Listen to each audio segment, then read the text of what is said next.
Mau kemana Pak Tua? Aku hendak ke kampung sebelah. Di sini, semua kampung dalam keadaan utuh. Tidak ada yang sebelah. Oh, begitu. Baiklah.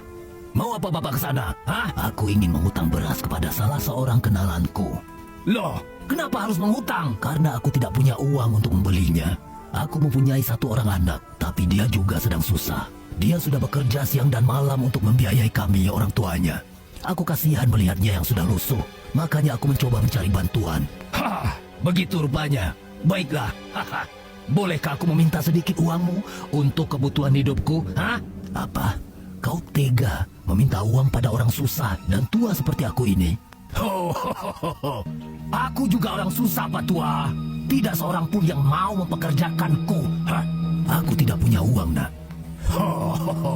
Aku tidak yakin Bapak tidak membawa uang sepeser pun. Jangan bohong Pak. Ada, tapi ini untuk bekal perjalananku. Berapa yang kau inginkan dari orang susah seperti aku ini? Nah, begitu dong. 50.000 saja. Tegakah kau meminta uang sebesar itu kepada orang tua ini? Sedangkan penghasilan anakku dalam sehari tidak sampai sebanyak itu. 25.000 saja. Hah? Hah? Aku hanya punya 25.000. Lalu bagaimana dengan bekal perjalananku? Hah? Bagaimana kalau 10.000?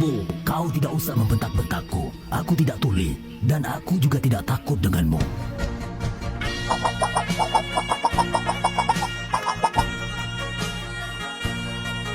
Jika aku memberi, itu bukan karena aku takut. Aku tidak perlu ditakuti Pak Tua. Tapi aku perlu uang. 10.000 saja. Aku anak yatim Pak. Baiklah. Ini, ambil. Alhamdulillah. Masih ada di dunia ini orang yang mau berbagi meski dia dalam kesempitan. Semoga aku dipertemukan lagi dengan orang-orang seperti Bapak. Ketika kau menginginkan sesuatu, jangan berharap kepada manusia. Karena manusia itu tidak akan bisa berbuat apa-apa jika bukan atas izin Allah. Dan yang dia berikan adalah titipan Allah. Ya, baiklah, terima kasih. Tapi kalau aku boleh tahu, kebaikan apa yang sudah Bapak lakukan sehingga Allah mempertemukan kita? Aku tidak mengerti dengan pertanyaanmu. Tapi aku sering menolong semut yang terapung di atas air. Kenapa? Karena semut juga ingin bebas dan selamat. Mereka makhluk Allah. Ketika aku dipertemukan dengan makhluk Allah yang sedang dalam kesulitan, maka aku merenung karena bisa jadi dalam diriku Allah memberikan kemampuan untuk menolongnya. Ya. Aku paham. Kalau begitu,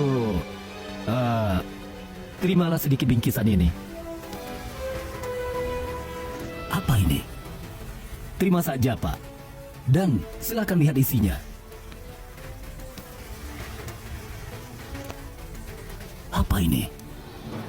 Apa maksud semua ini? Ini uang. Siapa kau sebenarnya? Kenapa Bapak kaget jika Bapak paham bahwa Allah itu memberi rezeki bisa melalui siapapun? Bukankah ketika kita ketemu makhluk Allah yang sedang susah, bisa jadi Allah sedang berikan kita kemampuan untuk menolongnya? Jadi sebenarnya begini Pak ya, bukan maksud saya untuk mengolok-olok Bapak. Saya adalah orang yang diberikan rezeki oleh Allah untuk melapangi orang. Jadi saya perlu mengetahui keikhlasan orang tersebut sebelum memberinya. Dan ternyata, Masya Allah, Bapak luar biasa. Mungkin doa semut-semut yang Bapak tolong itu yang menjadi wasilah kita dipertemukan. Iya, tapi uang dalam amplop ini jumlahnya jutaan. Tapi kau dengan gampangnya memberikan kepadaku. Allah lebih gampang lagi memberikan kepada saya, Pak. Jadi, izinkan saya untuk menjadikan Bapak sebagai ladang amal saya. Man nafasa an mu'minun qurabatan min qurabid dunya nafassallahu anhu qurabatan min qurabi yaumil qiyamah wa man yassara ala mu'sirin yassarallahu alaihi fid dunya wal akhirah. Siapa yang melapangkan kesusahan dunia dari seorang mukminin, maka Allah melapangkan darinya satu kesusahan di hari kiamat. Dan siapa yang memudahkan baginya orang yang kesulitan, maka Allah memudahkan baginya di dunia dan di akhirat. Hadis riwayat Ahmad, Tirmidzi dan Abu Daud. Masya Allah. Allahu Akbar. Sungguh, aku kehilangan kata untuk mengungkapkan semua ini. Ya Allah, Alhamdulillah.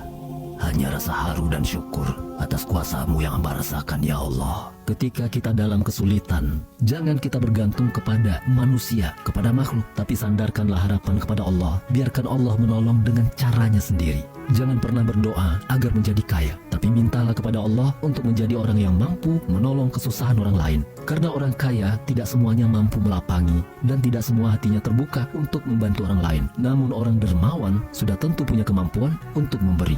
Jangan pula kita anggap untuk jadi dermawan itu kita harus punya uang banyak, tapi dengan tenaga dan ilmu kita juga bisa menolong orang. Bahkan menolong semut yang terapung, menyediakan air minum untuk hewan liar, berkata-kata yang baik dan tersenyum juga merupakan bahan untuk menjadi dermawan.